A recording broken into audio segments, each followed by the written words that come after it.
ওরে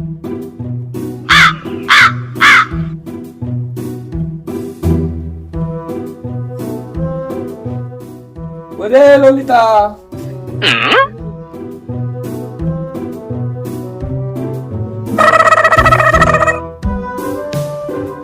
আম্মা তুমি ঝিনেদায় গেলি কাজ করতে, 10 দিন হইল না বাস চলে আসলে, অন্তত এক মাস তো থাকতে পারতি।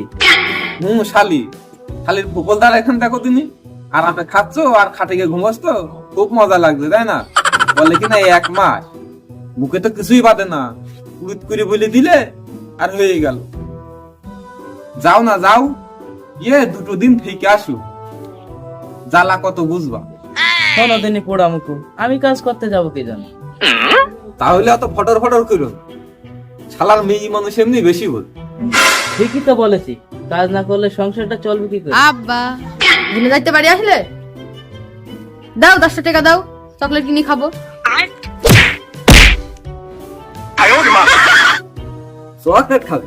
মা ছেলে মিলে আমার খা। দেখো দেখো পুরো খাসিটা কাটা কার উপরে তুলছে। না মারবে না, কর। ছেলে বাপের কাছে টাকা চাইবে না, তা আমি আরেকটা স্বামী ধরছি। এই এতক্ষণে সত্যি কথাটা বের হই, তাই তুই বলছি বাইরের থেকে বাড়ি আসতে পারে ওরা খুশি হয়, তোমার এত জলে কেন? এই ছোড়া, শোন, এই বস। কার মতো হয়েছে? আমি তো এত ফর্সা নাই। আচ্ছা ললিতা, একটা সত্যি কথা বলতো, এটা আমার তো? কোনোদিনই ট্যাপসা মুখের কথা, বুড়ো বয়সে আমার চরিত্রে দাগ লাগাচ্ছে। না লাগাবে না, ওসব পাইতার আমি ফারুকি সব চলবে না।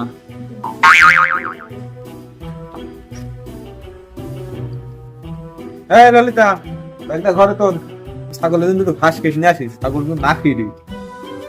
আরে ভাই, জীবনটা একদম নষ্ট হয়ে গেল। ভাবছি কিছু কাজ করব, কিন্তু কিছুই হচ্ছে না। আরে সে রোহিতের কি খবর রে? ও তো কদিন ধরে দেখতে পাচ্ছি না।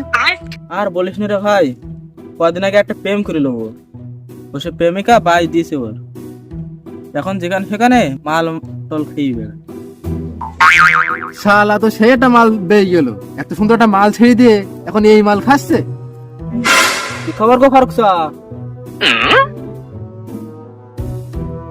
ও ফারুকসা, ও সুমন ছেলে, সুমন্দি ফারুকসা। এই কে রে? সেদিন দেখলাম টুপলা টুপলি নিয়ে কাজ করতে গেলে তিনি তাই, এর মধ্যে বাড়ি ছিল আসলে, চাষি ছাড়া কি একা মনটা একছে না নাকি?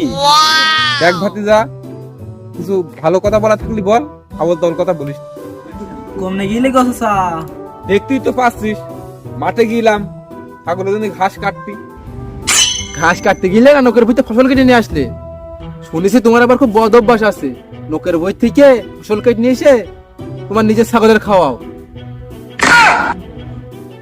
কোন শালা বলতে পারবে না এই ফারুক লোকের জমিতে ফসল কাট।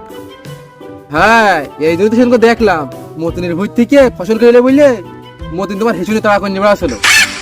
এই জন্য তোদের মধ্যে শালা ছেলেরা যেখানে থাকে সেখানে আমি যাইনি। আরে চাষটা একটু বেশি রেগে যাচ্ছে, চাষি কে গাছ যত্ন করেনি নাকি? আই হবে রে এই শালা,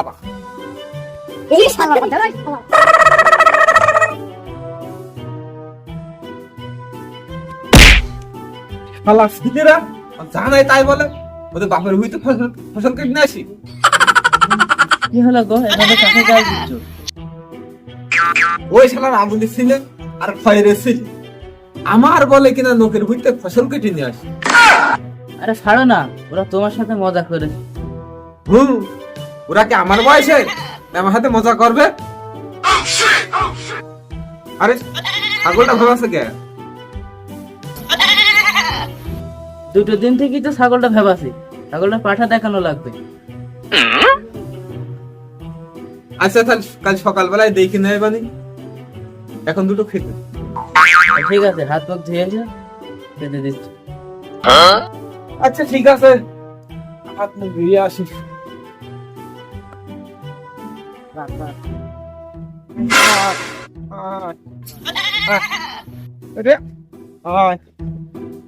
কি ব্যাপার গো ফারুক চাচা, সকাল সকাল ছাগল নিয়ে কোন যাচ্ছ?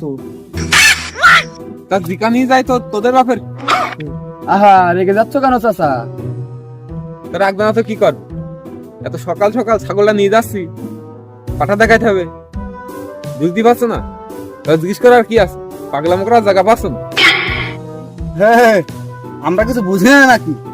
তুমি যা পাঠা দেখাইতে, তুমি যা লোক, ছাগলটা কাড়া এনে গিয়ে তুমি না কিছু করে দাও। এই শালা সিদ্ধ সারা উল্টো পাল্টা কথা বলা, মুখ জুতিয়ে ছিঁড়ে দেবে একদম। মন্দির সিটি সুমন্দিরা চাচা, চাচা, চাচা, চাচা, ওরে শালারা।